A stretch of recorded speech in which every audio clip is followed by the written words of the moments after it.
Let's get started. Welcome everybody to the CS Leadership Roundtable. I'm Andrew Marsh, co-founder of Success Hacker and the Success Coaching Training Program. We're back for our monthly live leadership roundtable today, talking about customer success KPIs. This free learning event is brought to you by Success Coaching, the world leader in customer success professional development training, now with more than 15,000 students from over 70 countries globally on our platform. Our training programs are available in a variety of formats to suit any educational needs, from self-paced online learning to virtual instructor-led boot camps. We're now also accepting registrations for our summer 12-week live coaching programs that are being offered in conjunction with the University of San Francisco School of Management. Our 3-day level 1 and level 2 boot camps, and all of our standalone courses taught by industry experts, including data-driven decision-making, having difficult conversations, change management for customer success, outcome-based selling, and what successful managers do, a customer success themed management and training program. Registration is open for all of our programs through October on our website. You can find out more at successcoaching.co, and Ashley will conveniently drop a link in the chat for you if you are interested.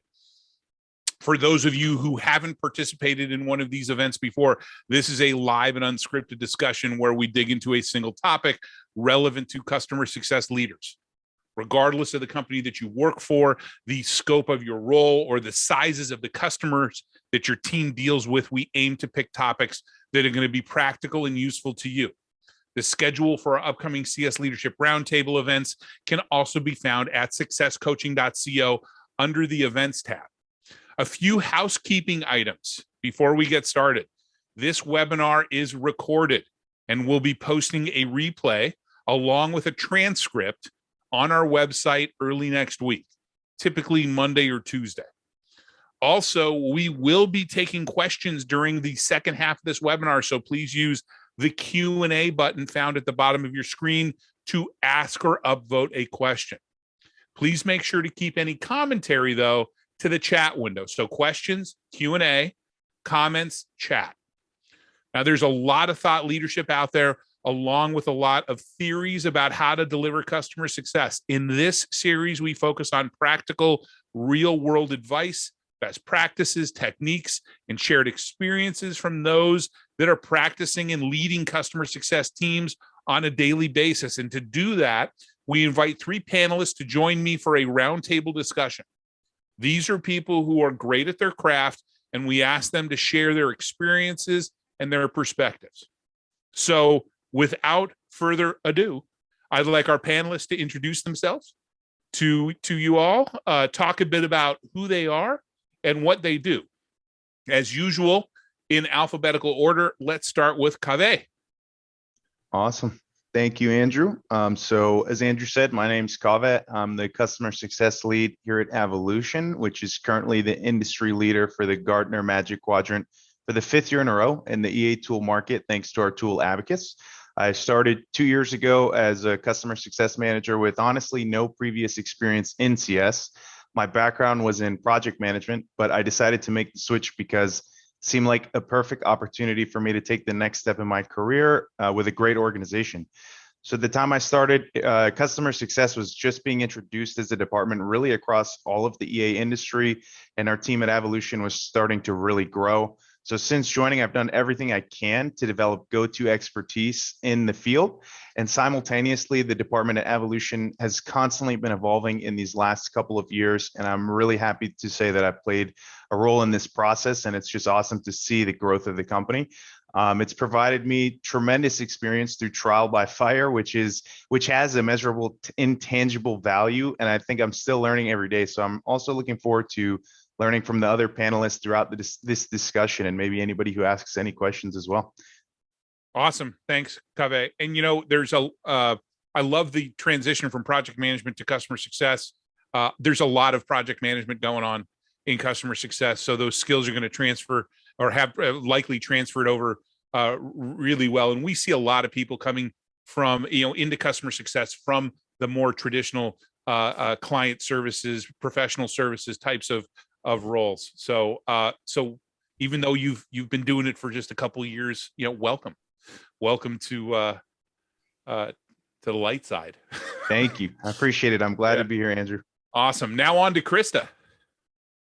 Hey, thanks so much for having me back. I love these panelist webinars, and I'm happy to be on this one awesome topic. So I am Krista Roberts. I'm a senior customer success manager with Client Success.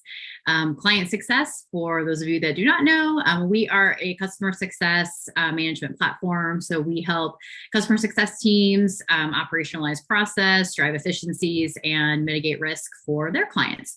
So I am a customer success manager for customer success managers, which is pretty awesome.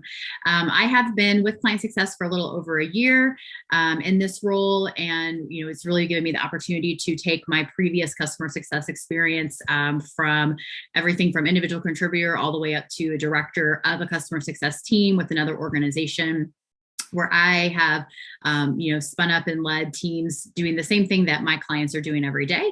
I unfortunately didn't have a tool to do that with. So I luckily, have the ability to do that now and kind of advise my teams there. So I've been in customer success, I'd say officially with that title for, 6-7 years, but really I've been in customer success for my whole career. After leaving sales early on in my professional career, came over to the client management side, really wanting to continue to build those relationships with clients. And obviously I love it because I'm still here. So I'm excited for this conversation today, and excited to hear from the audience and questions you have, and to learn from my fellow panelists.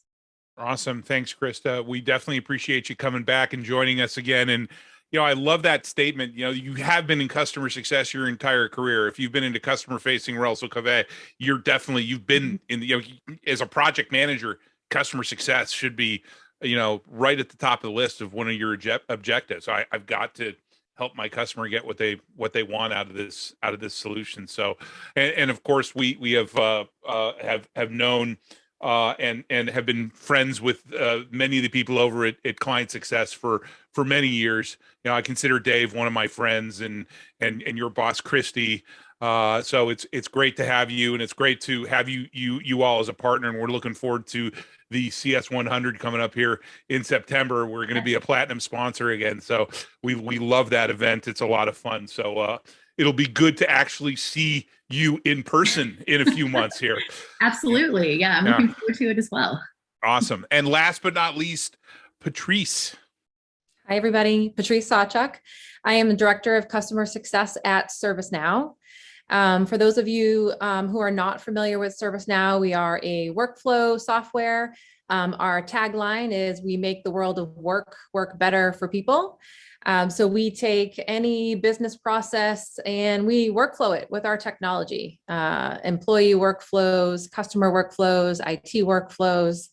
I have been with ServiceNow for 2 years now, came on board to assist with building what is now ServiceNow Impact, which is our value acceleration offering, which has a large customer success component to it. Similarly to my fellow panelists here, I have been in what I'll say customer success in some shape or form my entire career as well within the software space, from project management to consulting to escalation management before there was any formal CS, and then in your traditional customer success functions, being a CSM in my early days, and then, for the last 10 years or so as a leader, building and leading customer success organizations. So super excited here to talk about a really important topic, and hear what everybody's questions are. Awesome. Thanks, Patrice. And once again, yet another important partner of ours, ServiceNow. We got a lot of friends in there as well. And I had the opportunity to speak to your internal team when you were just rolling out the impact concept before you released it publicly. And it was a great opportunity to speak to the team and talk to them about the importance of what they were doing. So once again, thanks to all of you for making time for us today. One more thing before we get to the topic at hand today that I forgot to mention. This is being live streamed on LinkedIn Live. So if you are watching on LinkedIn Live, and it is being monitored, and if you have questions, please post those as comments, and Tracy will pass those along to us during the Q&A portion of this webinar. All right, so let's get to the topic. Data-driven decision-making provides customer success leaders with the capabilities to generate real-time or near real-time insights and predictions to optimize the performance of their teams and to drive continuous improvement of the customer journey, because customer success needs to constantly be reviewed and evolved, right? KPIs are essentially how you measure the effectiveness of your processes and your team delivering success to your customers. So identifying appropriate key performance indicators and tracking them can help you better understand if your practices are creating the expected results and help you identify the weak points in your process and your team. Now, as customer success continues to evolve, the KPIs that organizations use to measure both internal and external effectiveness are also shifting. So my first question to the group is, are KPIs solely about results? I can jump in there, Andrew, with a couple of thoughts to get us started. Yes, please. I think results are, what we're looking to get out of KPIs, right? We measure our results based on our KPIs. I think another key thing that organizations should really think about is that KPIs also drive behaviors. When we think about sales organizations, we incent them very specifically to drive sales behaviors. But as we think about customer success organizations, what type of behaviors do we want to drive? And we can help to try to curb that through our KPIs as well. And I think that's really important. I think it's important about your driving behaviors perspective. So yes, it is about the results. And when I think about results, I'm talking about renewals, churn, upsell, cross-sell, NPS. But you think about that; those are trailing indicators. So I love that you brought that right out. Brought that up right out of the gate, right? Because it's the lagging indicators are based on what's already happened, right? But in order for us to truly affect the lagging indicators, we need to be thinking about the leading indicators. We need to your point, incent the right behaviors to make sure that the right people are doing the right things in the right ways at the right times. Absolutely.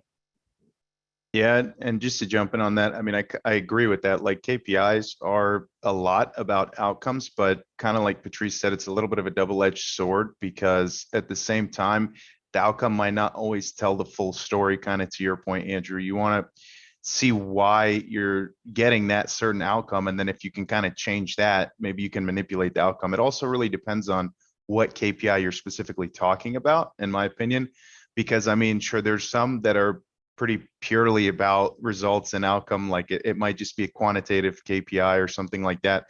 If you're thinking about revenue or whatever it is, that's pretty telling of, like we need a certain result, we need to get a certain amount of money in, or whatever you want to call it.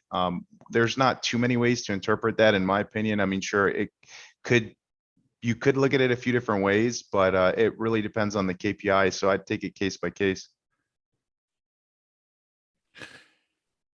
Yeah, I think that the biggest challenge that we all have is how do you figure out what KPIs are important, right? Which are the ones that are important to be tracking? And there's no cookie cutter approach to it. Yeah, I agree. I think, I've participated in the building of customer success teams in a couple of different companies now. And I can tell you that we took a different approach in each company. And I think what is important to your organization, as well as, what is your product? I think that will also shift your focus in KPIs. I think one of the other things that I think we did really well at ServiceNow is we centered our entire customer success mission, and as a result, our KPIs around what we felt was really important to the customer, and that was outcomes and value attainment. I think when you focus on what's important to the customer, everything else will fall into line. I think there's a lot of other things you can manage that you need to run the business, renewals, any of those lagging indicators that you talked about. We have to measure those things, certainly, to make sure that we're doing well and we're doing the right things. But if you leverage something like outcomes or value realization as your North Star, and that's what's really important to the customer, right? Why they bought, why they invested, that. And again, we talk about behaviors. That's going to drive behaviors within your success organizations that are going to be customer first. Those are the things they're going to talk about. Working towards value attainment is always going to be a customer first perspective. And so I think when you use that as an overarching goal, you can measure a lot of other things under that are important to the business. Yeah, I totally agree with that. And that's something similar to, how we look at, measuring like value realization or success with our clients at Client Success. So we really, we outline kind of at the beginning of in the sales process, and then all the way through to, the partnership with the CS team of, what are those main business objectives? Like, what's the reason why a client is purchasing this product and the partnership? And we have, kind of seven main objectives that really align to not just our software, but, any software similar, that, or what are they looking to achieve? What is that objective? And then how does that align to not only, those KPIs that they're tracking of whether it's, churn or retention, but what else are they looking to achieve?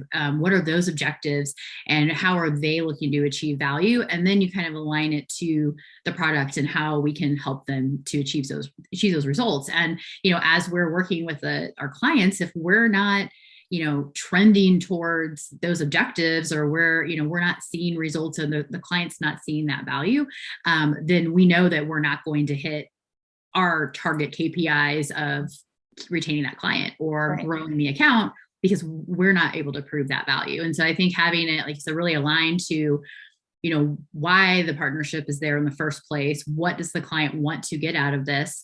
And as long as we're staying aligned with that, then we should be able to hit those lagging indicators of reducing churn and growing the business. I like that product alignment too, Krista, that you mentioned. That's something that we do as well. What I like about that is we're the experts in our solution, right? Whatever our solution is.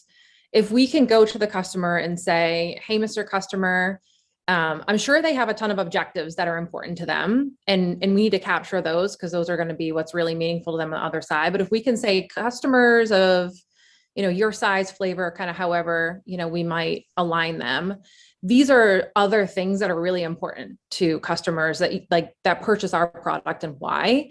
I think that helps. They look to us as the experts in our tool or whatever the solution that we have to say, this is what should be important to you. This is what our solution is intended to do, in addition to the other things that they want to achieve, because that likely is probably what was sold to them too in the sales process, right? It's the solution. And so if we know, what they should be getting out of our solution, we should help them to set some objectives based on the product itself. Yeah, Exactly.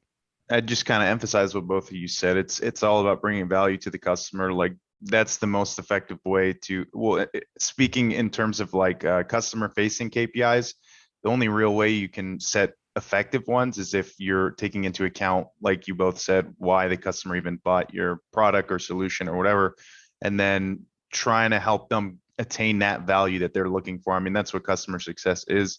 So there's definitely some cookie cutter KPIs you could use. I mean, one is like usage. You always want the customers to see how much they're actually using the product. But outside of that, I think you really have to consider that particular scenario and what that customer wants to do and their use cases when you're setting those indicators.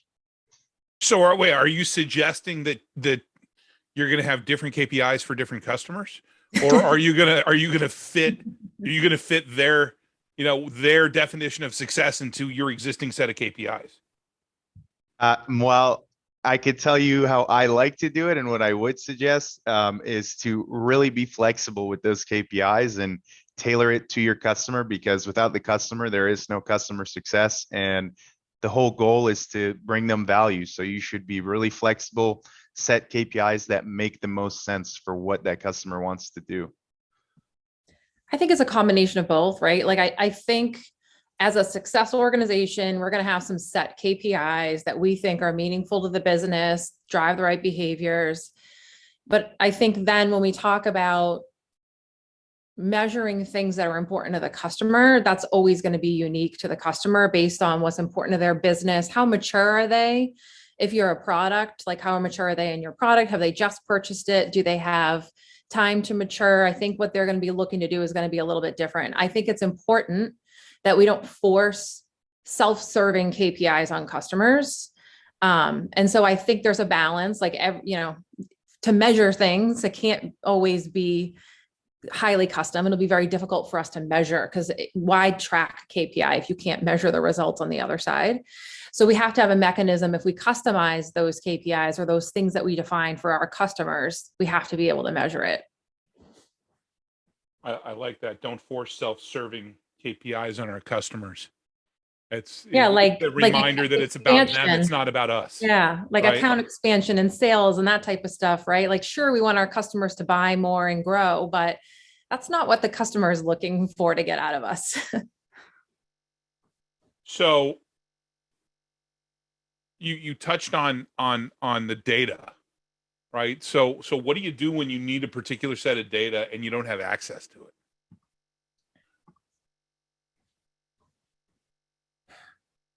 That's a good question. Sometimes, so we do have kind of a process we follow in which we have customers gather data, right? So if they're looking to use our software to optimize, I don't know, their call centers, for an example, right? So we would work with them to gather a point of time, like a benchmark. Where are you now?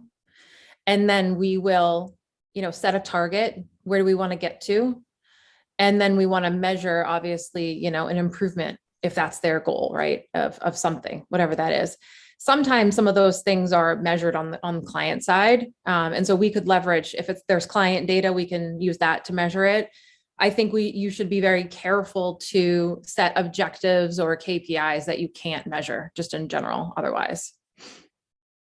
Yeah. And I also think it's important that you are careful with how many subjective versus objective KPIs. Agreed. As well, you want more data-based.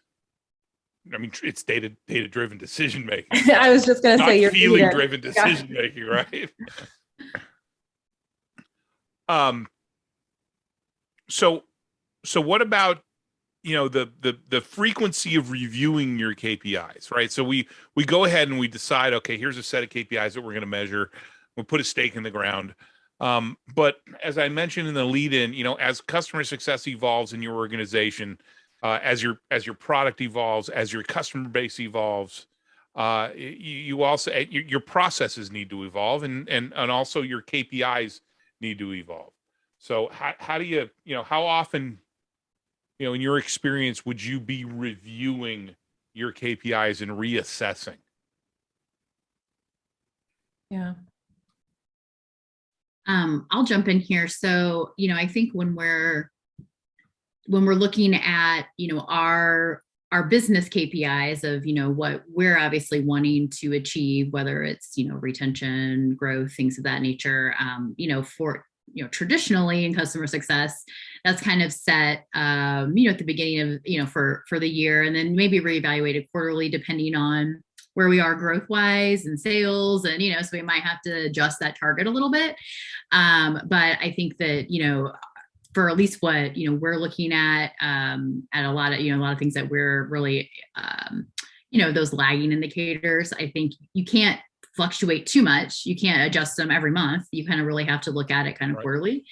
But then when we're looking at those client, KPIs or what they're looking to achieve and the value that they're wanting to see and kind of their goals. I mean, it's really every time we're meeting with them, every engagement, when I'm meeting with my clients, it's looking at, okay, making sure we are in line with those objectives. And, if we are looking at some of those, like usage data or adoption data or things that we can track to see, okay, maybe one of their goals is like for our platform to operationalize process and to really get some good processes in line for their CS team, but they don't have any playbooks created or they have no one using them. I can see that data and I can see that they're not tracking to meeting that goal. And so we need to readjust and say, okay, is this target realistic? Do we need to, is it training? Is it enablement? What is that? What are we looking at? Because, obviously if we're off track, like I said earlier, on that KPI for the client, we're going to be off track for potential growth and KPI on the business side. So I think for what we're tracking with our clients, it's all the time. It's any time that we're engaging with them, looking at data every day for our book. And then really as a business that, will roll up to those KPIs for, that we're managing too. Yeah. Go ahead, Patrice. Yeah. So one of you go. Okay. I'll be brief, Kaveh, so you could jump into it and I won't restate everything Chris said. What we do is as leaders, we, in the customer success organization, we review the KPIs all the time. We have, I think like the biweekly cadence, we pull them up. Certainly some of them are depending on kind of the point in time to measure them. They won't change week over week. So that some of them aren't as meaningful week over week. I think it's important as leaders that we stay in touch with the business, our teams, how they're performing, how the customers are doing often, so we can coach in between those big quarterly measurements, right? So I think if we have something that looks like from a leading indicator perspective, it's going off track, we can course correct before we measure it as a lagging indicator, right? So internally, we measure almost constantly, as a manager on one-on-ones, but as a leadership team collectively. And then we do like a thorough review as a success organization on a quarterly basis for our internal metrics. And then with customers, it's very similar. We do a quarterly readout if we're tracking, whatever metrics we're tracking. But again, some things that we work on with customers, they just take a larger amount of time to produce results. So some things don't get reviewed until like an annual basis, but on a quarterly basis, we will have, a readout with a review of any metrics that make sense to review. But I think similarly to Chris, you've got to do it on a regular basis. Yeah. Patrice and Krista did a fantastic job of answering this one. So I don't think I need any additional input on that. Okay. All right. And you know what, we've got some questions started and we'll jump into some questions, but before we go into that, do you feel that you need to have an ops person on staff to support a data-driven organization? I'll jump in on this one. Okay.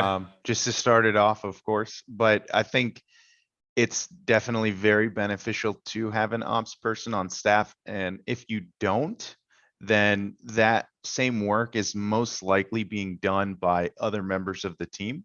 So if you do end up bringing one on staff, it'll definitely take a lot of the workload off the people who are previously doing it and free them up to be more proactive, which is really the biggest goal of customer success, is staying proactive with your customers. Yeah, you want to have a big impact on the trailing indicator. Have your team focused on the most strategic, the most impactful conversations and discussions. Yeah. Right. We don't need any data to know that. That's just from experience. But Krista, Patrice, you got anything to add to that, to weigh in on that? Yeah, I've done both. I'll tell you, it's not fun when you don't have an ops organization. Data's tough to gather, mining data. Having a true analyst that can help lead your organization through the data. that's a whole different subset of skills. This day and age, a lot of us can do basics, Excel and formulas and that type of stuff, but I would, you want your, customer success leaders or your CSMs off doing that customer work and managing the business and the customers. I also think the value of having, an ops team and someone with an analyst function, they can identify those leading indicators in the data and make recommendations to you based on what they're seeing in the business. And then it's up to those leaders to kind of execute. I think there's a very clear role differentiation. And if you want to scale your business, I think an ops function is critical. Yeah, if you want to scale your business, it's a must-have. Mm-hmm. It's not a nice to have. It's a must-have. That ops person is going to be plenty busy. Yes. Between the process analysis, the data analysis. Once again, customer success should be a constantly evolving thing, right? And that process, that ops person is looking at your methodology, your process, your customer journey, what's working, what's not working. They're taking data, all this data that you should be collecting regardless, right? And trying to make sense of it and look for patterns. Hey, I found this interesting pattern with this particular cohort of customers. When we do X, Y, and Z, we get this kind of value realization. That's what this person, if you can find somebody that's into that can, is into number crunching and data analysis, that's somebody you want to have in an ops role for sure. Krista, anything to add before we get to some questions? No, I mean, I definitely agree with all that. I think I just saw someone commented in the chat that an ops person brings consistency, and that's key, because like if you have 6 different people doing something 6 different ways, I mean, then the data is going to be all over the place. And then especially if we're looking at processes, I think that's one of the biggest misconceptions when we look at customer success ops versus sales ops.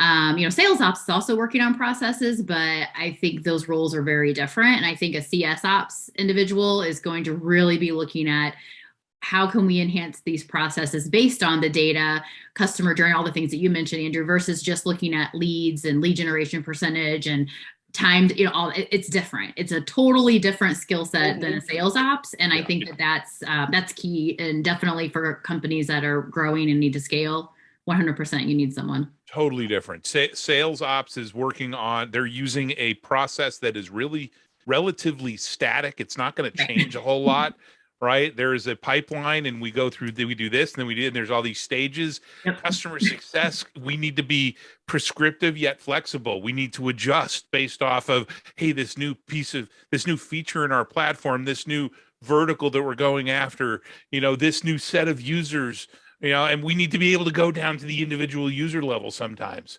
It's a very different set of emotions, driving value than to just, capturing that initial value, right? Capturing the promise, right? We're all about taking the promise and turning it into reality. Well, that's, there's that old saying, don't ask how the sausage is made, right? Because it gets pretty hairy sometimes. Awesome. All right, let's jump into some questions. As a reminder, if you're on LinkedIn Live, you can go ahead and post questions in the comments, and Tracy will go ahead and share those with us. First up, Allison. Allison, thanks you for the question. Thanks for being here today. Allison asks, can you share some examples of leading indicator KPIs? And it looks like Krista wanted to jump in first on this one. Yeah, so I think we mentioned a couple of them when we were chatting about that, but I think what we look at like usage, adoption, so things that we can see that about our product, like the client is, are they using the product or are they not, or what are they using more than others, and just to kind of see that data to show, and even looking at engagement, so how often are we meeting with them, are they showing up to those meetings, just to be able to pull those pieces in as those upfront things that we can change if they're going the wrong direction, versus lagging indicators are going to be, like we said, churn, revenue growth, NPS, things like that. Awesome. Kaveh, Patrice, do you have I have an example as well. Any examples that you want to share? I think aside from just examples, I'd say the way to think about it, leading versus lagging, right? And I think I talked about it a little bit on why it's so important to review KPIs on a regular basis, right? So leading versus lagging, which the word obviously insinuates, you can affect change faster when you're looking at leading indicators of what's going on, if something's going off the rails. Lagging, almost like an NPS. If you think about it, I think NPS is like the best lagging indicator. For a long time, customer success, like we were so focused in the early days on NPS being like the KPI for customer success. Well, that customer is already upset if they submitted a bad survey. Yeah. So exactly. it's going to take so much time to turn that around. And there's like, you have to unwind and unpack that whole experience, where if you had leading indicators, like maybe, or even like churn, it's too late. Yep. If something's telling you that their usage is dropping or they're not as engaged with us, they're little things that are going to tell us that something's shifting in the customer, so we can get in there and do something about it before it's too late. Leading versus lagging. That's why I think it's really important to think about the two. And honestly, the leading, I think, are much more impactful, because sometimes the lagging is too late. They are more impactful, and not enough people focus on the leading indicators. So I have an example from a customer of ours from a few years ago. They were having a problem with driving adoption, and they were a product that they would roll it out to all of the members of a particular organization, or a particular team in an organization, and part of the onboarding process was that they would do this 90-minute training, live training webinar with the entire team to get them up to speed on the product. And what they found, and what we found, very much by mistake, was that for teams that had they had this little 20-minute prep video. And for teams that consumed the prep video before they attended the 90-minute webinar, saw 99% adoption. They see huge adoption numbers. And I said, well, then what we need to do is we need to make the consumption of that video one of the KPIs. So that when you're a week or 10 days out from the webinar that you're about to deliver to this group, you can look and see what percentage of those users have actually consumed that 20-minute video. Because we know that there's a tie between that 20-minute video and the adoption. And then you pick up the phone and you can call the key stakeholder and say, I'm concerned because only 40% of your team has consumed this 20-minute video, and we've shown that by consuming this video that you will drive higher adoption. And this is, remember, we are enabling adoption. We are there to enable adoption. We're there to enable the leader, the stakeholder, to drive adoption, not to actually drive adoption ourselves. And so we use that as a leading indicator. Yeah. So you want to think kind of outside the box when it comes to the leading indicators. Anybody else have a leading indicator example they want to share for Allison? Are we good? Awesome. Allison, once again, thank you for the question. Krista, if you could hit the little done button there, and we'll move on to Roger. Roger, thanks for being here. Thanks for asking the question. Roger asks, there is a difference between the KPIs that we work with the customer on and internal KPIs for the CSM. For the latter, what leading indicator KPIs have you used? Quantitative, qualitative? If you match the CSM and customer KPI, and the CSM determines those, it can get tricky. And Patrice, you wanted to jump in on this. Yeah. I'll get started. I think customer KPIs and then our internal KPIs should never be significantly different, right? There can be differences between the two. Certainly we have some self-serving run the business things that we need to measure. But again, I'll go back to this, if we make important to our success organizations what's important to the customer, we're on the right track, right? So things like, adoption of the product and usage and anything that's important to the success of your product or service or whatever you have. The other core thing that I talked about before was value attainment. If we measure our CSMs on helping their customers to achieve whatever they define as value or whatever their objectives or their outcomes are, then I won't say you don't have to measure anything else, right? But then you're working towards what's important to the customer. There's always going to be some differences. There's going to be some things that the customers want to measure that doesn't make, you can't measure your CSMs based on, but they should never be vastly different, because then your team's going to feel very conflicted. They have a set of business KPIs and they're so focused on checking off the box of these things that are important to the success of your business. If they're focused on that, they're not focused on what's important to the customer. And remember, we drive behaviors based on KPIs, because often people are, their performance or even their pay are reflected based on how they do with KPIs. And if they're vastly different between our internal KPIs and our customer KPIs, you're going to have a big conflict there. But to your point, they shouldn't be that different. Correct. And there's a finite set of things that customers can do and can get out of your product, right? They're looking to improve efficiency. They're looking to improve profitability. They're looking to reduce costs. They're looking to reduce expense, whatever those things. There's a finite set of them. And there's a finite set of what people can do, what they can use your product for. So, you should be able to come up with something, and then it's the task. One of the tasks of the CSM is to rationalize that and figure out, okay, this actually means this, right? And if you do that, if you focus on those customer objectives, value attainment, usage, all that type of stuff, those other kind of that I call self-serving KPIs, like renewal, expansion, upsell, all those things that the business wants, those will happen. Right. If we make those customer facing, KPIs important. Because if I have a CSM of focused on making sure my customer is, implementing what they purchased, using what they implemented, I'm documenting and helping them to achieve whatever they were trying to achieve, and I'm working towards value attainment and achieving their outcomes and objectives. Unless something happens in that company or something outside our sphere of influence, they will renew, they will expand, they will advocate for us. Those things just happen as a result of the customer KPIs. Yes. Stop focusing on I call them vanity metrics. Right. Stop focusing on the vanity metrics, right? The board's focusing on them, the C-suite's focusing on them, because what they're doing is they demonstrate the results, right? And that's what they care about.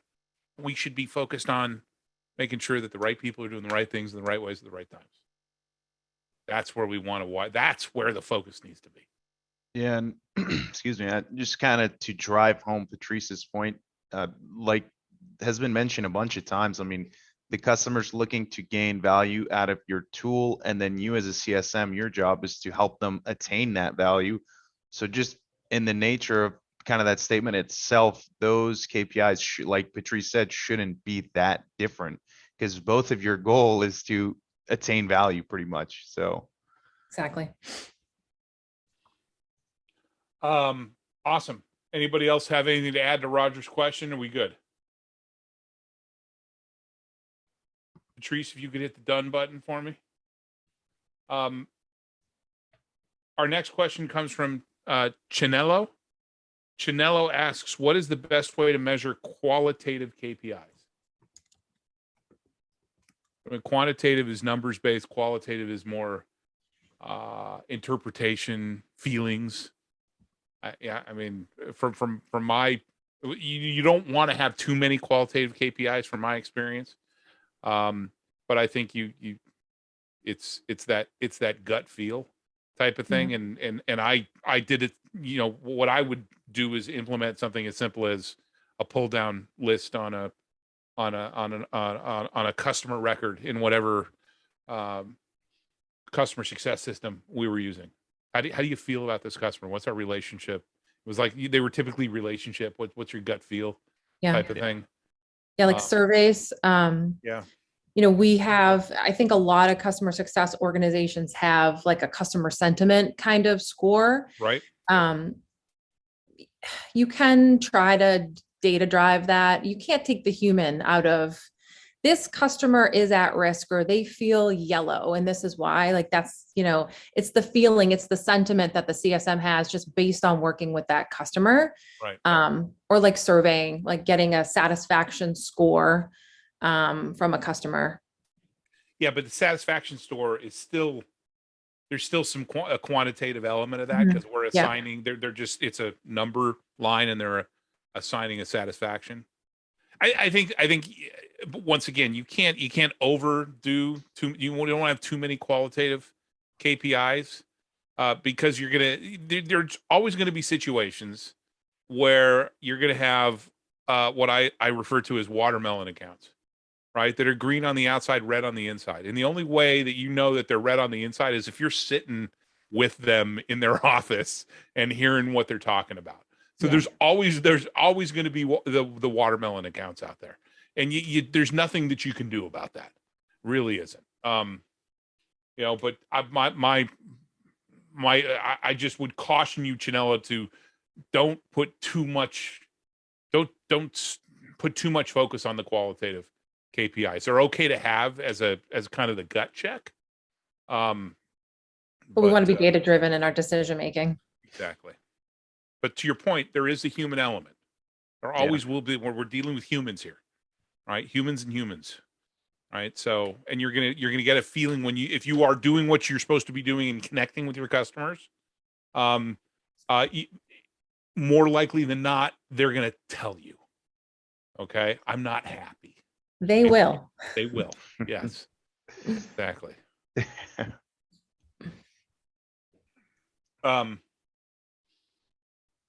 Awesome. Okay, JT asks, what would you recommend regarding measuring appreciating product adoption where the value to your customers is not in volume of user login or adoption, but rather something the product highlights to their team is read and understood? For example, an insight is made available because of your technology, and a team gathers to review said insight in a meeting. Not all in the team need to log in to realize the value of reading and understanding the insight made available through the technology. How could we appreciate some sort of KPI here? And Kaveh, you got you want to jump in on this? Yeah. So this one was kind of interesting. I thought it was a really specific scenario, but I also kind of like that. I don't know if my thought process here is right or wrong, so definitely feel free to jump in. But the first thing that came to my mind was that that's a good point, but at the same time, I don't think that you should always think of KPIs as specifically only telling one story. So like you said, you're thinking of product adoption where they're looking at volume of user login or whatever the case may be. That's a great tool to look at and a great KPI, but then if they're still deriving that value in one form or another, like you say in this scenario, maybe they don't need all of their users to log in because they're all looking at it in one meeting. That means that customer's still getting value out of the tool, so they're probably still happy with it, and their customer satisfaction is going to be up. Their net promoter score might be up. They'll continue to renew. They might expand or whatever. So even though you're not hitting necessarily the goal you wanted on that adoption KPI, you're still hitting other ones. So you got to be careful on focusing on any one KPI too much, because it's not going to tell you the whole story. So it's not just the number of people that are using the feature. It's, hey, this feature is being used. Yeah. Yep. Even if it's by one person, they're getting something because they're using this feature. They're getting the insight. Yeah, if that customer is really obtaining the value they set out to obtain when they purchased, and it's just one user in that one department using it, and they're still happily renewing, and maybe even over time they might expand or whatever, then I don't really think you could say that that's going poorly or their customer health would be bad. They're getting the value they wanted to out of the tool. Well, I think, Patrice, you brought up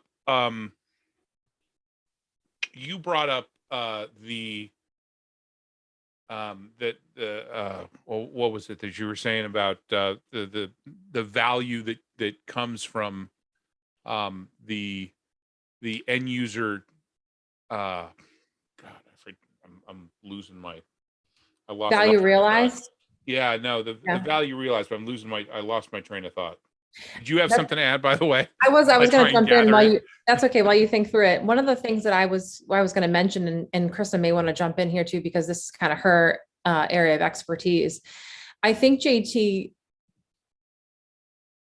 you should think about how you're tracking this activity in a success tool, if the like logins is not important and it's like something is taken as a group, and they review it or they read it, something that's sent to them from the tool itself, that activity can be recorded in some sort of a tracker or a success tool, right? Like if you have this overarching objective around usage or adoption, let's say in your scenario, and the mechanism to measure that for your scenario would be that this recommendation is reviewed with the team. That just gets recorded in a success platform of some sort. And then when you talk in like a quarterly readout, when you talk about value realization, you have that recorded there and you can read back to the customer. This is a KPI. You took it to the team on X date, you read it out, and that's attainment of whatever that objective is. When you track your work like that in a success platform, that's a way that you can measure that as well. It doesn't have to be like logins, that data-driven stuff. That could have been a task that was driven or recommended to a resource on the customer side. And then you mark that off as a success resource. And then you can do a readout, because it's captured in your success tool. And this is now I remember what I was going to say. This is one of those times when you want to work with the customer to determine those internal things that they're doing that you don't necessarily have visibility to. They're going to want to share that with you. Right. You got to remember something. Just because we don't have direct access to that data, that key stakeholder wants to make sure that they are realizing value. So they're going to say, hey, you know what?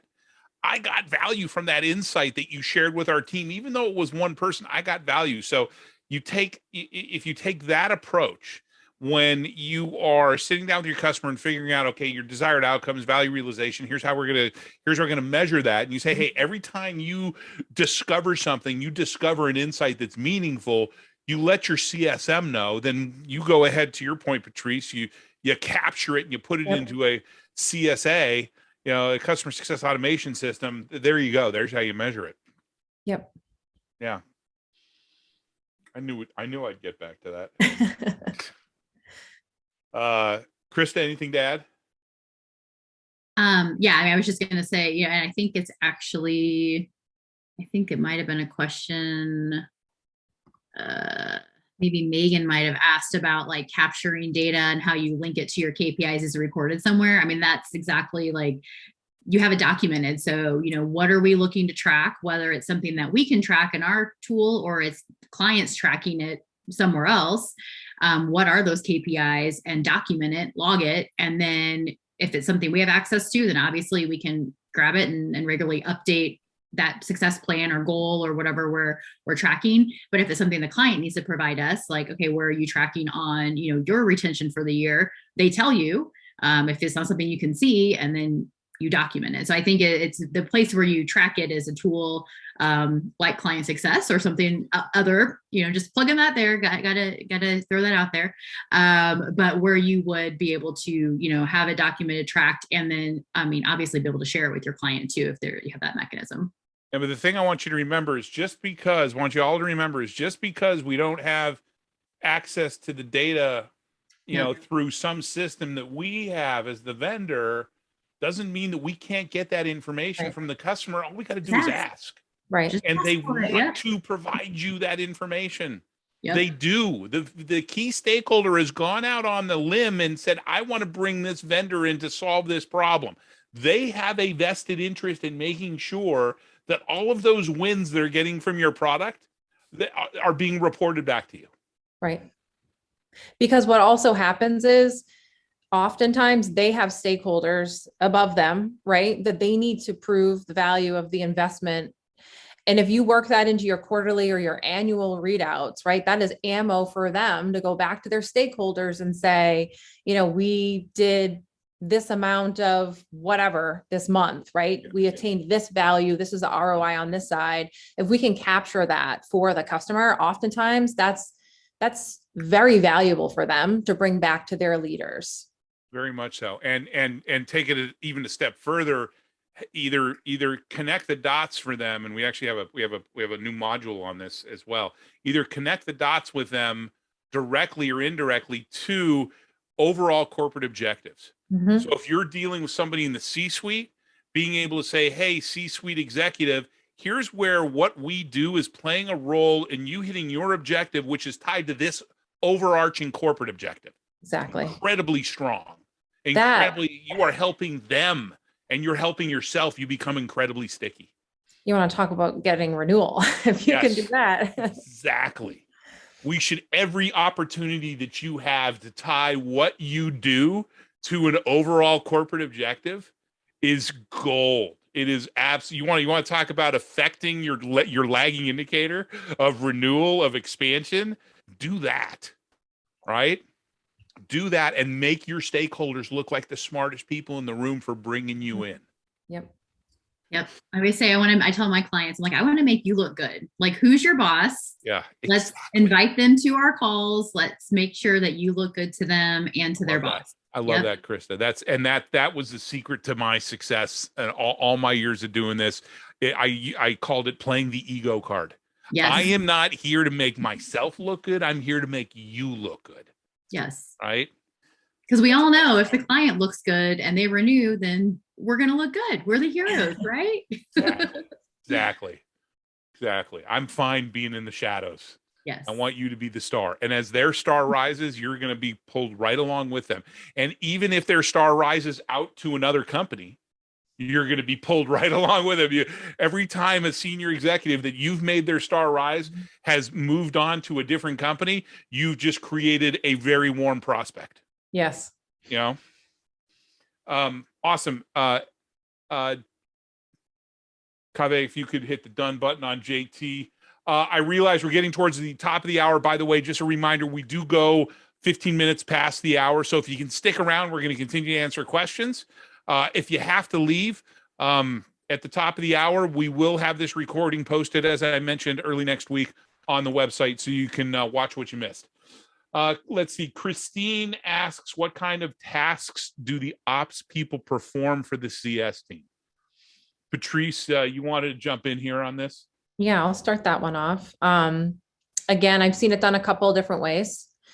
I think we talked a little bit about analysts and data analysis, right? We want to be making data-driven decisions. So they can be looking at the KPIs, the results, and helping us to understand the insights and how do we need to tweak things, again, leading indicators so we can course correct proactively. I've also seen ops people focus on things like process, training, enablement. It depends, right? Some organizations have their own training organizations. Some CS organizations kind of build out their little mini ones, because I think what's needed for customer success is a little different than like corporate, training. If you have a tool, a success platform tool, sometimes there will be, an administrator of that tool. They might sit in your ops organization as well, build out those plays, maintain that platform. And the other thing that I've seen ops folks do as well is they work with like cost modeling and headcount projections, and they help partner with the corporate finance team.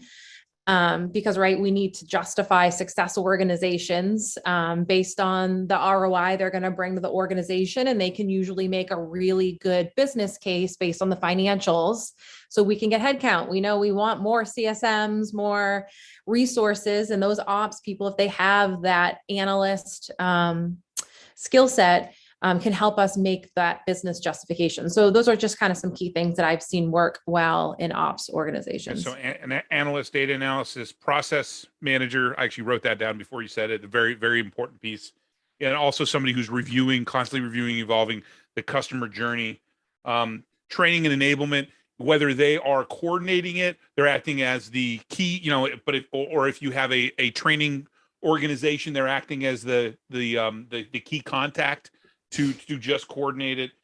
The CSA tool management administration, which makes sense given that if they own the process, if they own the responsibility of the process, they should own that as well. Love the cost modeling headcount. That's going to be hugely helpful to the leadership of that team. One thing that I added to that was, which is kind of part of the process manager, but the template library, whatever the tools are that you use to deliver success, they would be responsible for the template library, the development and maintenance of those templates.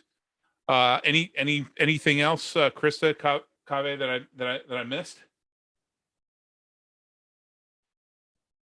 No, That we not for missed? me. That actually Patrice came up with most of that. But One other- anything You that just we took all missed? that credit from Patrice there. No, I corrected myself. I was going to say, Andrew, we've got a partnership with Success Hacker, right? And so we actually, the management of that relationship and the CS certification is also led out of our ops team. So we put all of our CSMs through your training and certification. And that's all, learning and development, and what type of certifications do your CSMs need? And any of that is managed out of our ops function as well. Love that. And thanks for being a great partner. Let's see. All right. Awesome. Patrice, if you could hit, thank you. Nikki asks, how do you recommend showing a correlation of growth and retention oriented engagements, QBR, success plans, adoptions, usage, etc., to your key results? It's challenging to say that this activity is a direct correlation to retention or growth, and with data for those who don't have the experience. Kaveh, you want to jump in on this? It looks like you're muted. I can't hear you. There we go. There you go. Cool. Awesome. Yeah, sorry about that. So I'd love to. Yeah, like I said at the beginning of this during my introduction, I'm still learning as well. So my approach might not be right, but this is just my intuition, and of course open to hearing feedback. But I personally find it, a little hard to believe that like QBR, success plans, adoptions, and usage wouldn't reflect directly in your key results, because if you're doing a consistent and a good job of things like QBRs, implementing and executing your success plans, and your customers have high adoption and high usage, I'm not really sure how that wouldn't directly correlate to retention and growth. It seems like retention and growth is a direct reflection of some of those metrics and things and activities that you mentioned. But again, maybe I'm wrong and I'm looking at this kind of one-sidedly. I'm not sure. So I'd like to hear others' opinion too. If you're doing the right things in the right ways at the right times. Right. Yeah. And I think, again, it's almost, what is the result of something else? Right. And so I think, again, if you're focused on, driving meaningful activities with the customer, the result will be things like retention, expansion, that type of stuff. And so I think you want to clearly think about, what is the activity that you're doing versus the result you're looking to get out of it. Splitting those two things up, I think, and correlating them together, I think would be helpful. Makes sense.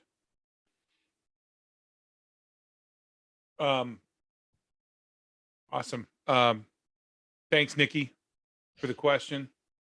Let's move on to Anthony. Anthony asks, Anthony, thank you for the question. Anthony asks, would the panel agree that ops for sales is purely for driving closed deals versus CS or CX ops is more about value delivery, renewals, and expansions? Krista, you wanted to jump in on this. I did pick that one. That was me. You did. Yes. So I know we kind of touched on it already a little bit when we talked about kind of, where we see CS ops playing a role. And I feel like a really kind of a broad, role of not only looking at the data and analyzing it, but whether it's enablement, process update, customer journey mapping, things of that nature. I do see for me, sales ops, it's kind of been different at every organization that I've worked in where we've had a sales ops. I have seen folks that have been in that sales op role and they have done a lot with that enablement. Like they might have that title of sales enablement, but they're also analyzing the data. But their main goal is really to drive those closed deals. So they're looking at how can we enable the sales team to keep moving things through this pipeline. Again, that process is probably not going to change much. They're going to have stages 0 to 7, 0 to 8, whatever our standard, Salesforce, HubSpot stages are that we use. But then I know the point we made earlier is the CS process. It seems like it is always ever evolving. Our customer journey is going to change, or, not drastically, but we're really evolving that. I think changing it more than a sales process. So that's where I think those roles are definitely different. But the end result is we want to do all these things to still drive value, delivery, renewals, and expansion. I think it's just done a little bit differently, and the focus of that role definitely, I think, is a little bit more broader than a sales ops role. 100% agree. Anybody else want to add something to that? Awesome. Okay, so from LinkedIn, Edwin on LinkedIn, throwing something out there. A little bit of a tangent here, but we'll answer this question. What tips could you give to someone that is trying to transition to a CSM role from regular customer service role? Focus on soft skills, learn technology, learn KPIs, etc. And Patrice, you want to jump in on this right out of the gate. I like this topic. I was kind of hoping we'd get to it only because I think there's something really important to think about when recruiting people into customer success functions. I actually think we're progressing significantly in this field. Like, you can get certifications now, minors. We're seeing a lot of companies build out early in career programs. We're doing that at ServiceNow. It used to be a transition from a different role to customer success. Now we're building it. People can start in customer success and be true CS professionals from the start of their career, which is very exciting. Yep. I will say, for me, whenever I'm recruiting, I look for the things that I can teach versus the things that I can't teach. It's really that simple. We have so many people that come in with transferable skills, the soft skills, customer service, customer experience functions. That takes a whole career, or, you have it or you don't. You're a people person, you're extroverted, not to say you have to be extroverted to be a CSM, but you have to be able to be a relationship builder, connect with people. Like, those things people have naturally, or they don't. I can teach you the technology. I can teach you how we do customer success. I can teach you a tool. So transferable skills for me is critical. It's a must-have when I look to hire somebody. And then if I can teach everything else, that just comes with time. Yeah, the having some EQ Yep. is kind of key, Sure. right? I can't teach you to care. Right? You can fake it, but really, it's I think you need to have some EQ, and definitely I've seen some people have more EQ than others. Cool. Anything to add? Kaveh, Krista? The only thing I would add is, everything Patrice said is correct, pretty much, in my opinion. I wouldn't change anything about that, but I'd say, actually, I think it's a pretty good transition from customer service to customer success. It's a nice stepping stone. Maybe if you are interested in customer success and you have a background in customer service, I think that's a kind of like what I did. I mean, project management isn't necessarily customer service, but in a way it is, and that served as my transition to get into CS. So yeah. And by the way, Anthony posted on here about being an introvert. So you may find this hard to believe, but I have a foot on each side of the line. I can be an introvert. I can be just happy by myself, doing my own thing, focused on my own thing, and as well as an extrovert. And earlier on in my life, I was very much an introvert. So you can also come out of your shell as well and be very, very successful in a customer facing role. I think the biggest thing is you just got to care. You got to have some caring. Awesome. Edwin, thank you for joining, and thank you for joining us on LinkedIn Live, and thanks for the question. Mackenzie asks, when sharing data gathered using the KPIs with the customer, what is a good method of ensuring that the information is portrayed in a constructive way that doesn't get too technical in the breakdown. Ave? Yeah, so I had a few thoughts with this, and I'm mindful of time here. So to simplify it is really you should be, when you're presenting certain KPIs to customers, you should really tailor it to the valuable KPIs to that customer and make sure that they're not too technical. I mean, you're the one who's kind of deciding what is going to be shared, for the most part. Of course, you're taking the customer's input as well, but just simplify it as much as you can in a way that's easy to digest for the stakeholders who you're going to be presenting to. So just don't overcomplicate things, in my opinion. I have 2 words: graphs and pictures. Yeah. Right? No detailed numbers, graphs and pictures. Yeah. They tell a story. If you could hit done on that. We got 2 more questions to try. We got 3 minutes left. Try and get through these 2. Eric asks, Eric, thank you for the question. What role do you think a customer health score metric plays in measuring the success of a CSM team? Any recommendations on inputs that can be included or that should be included when building a customer health score? Ave, you wanted to jump in on this as well? Yeah, I could get this one started. So I think the customer health score does play some role in measuring the success of a CSM team, but it also depends on kind of like the second half of your question. What are the inputs that are being factored into that customer health score? I think that's kind of the more important part. And I don't know if there is necessarily just a list you can refer back to that would apply to every single different CS department at different companies. No, I mean, of course, yeah, there's definitely some that are more generic, but at the end of the day, you're always going to have to see which ones are most important for you to take into account for your organization and your customer base. I think this kind of it circles back to what Patrice, you said right out of the gate, how important it is to be focused on the leading indicators, right? So if your customer health score has elements that are focused on the leading indicators, right? Like for the example that I used about that 20-minute video, then that, if we have leading indicators and ensure that the right people are doing the right things in the right time, then that is a measurement that, hey, our CS team is executing. Right.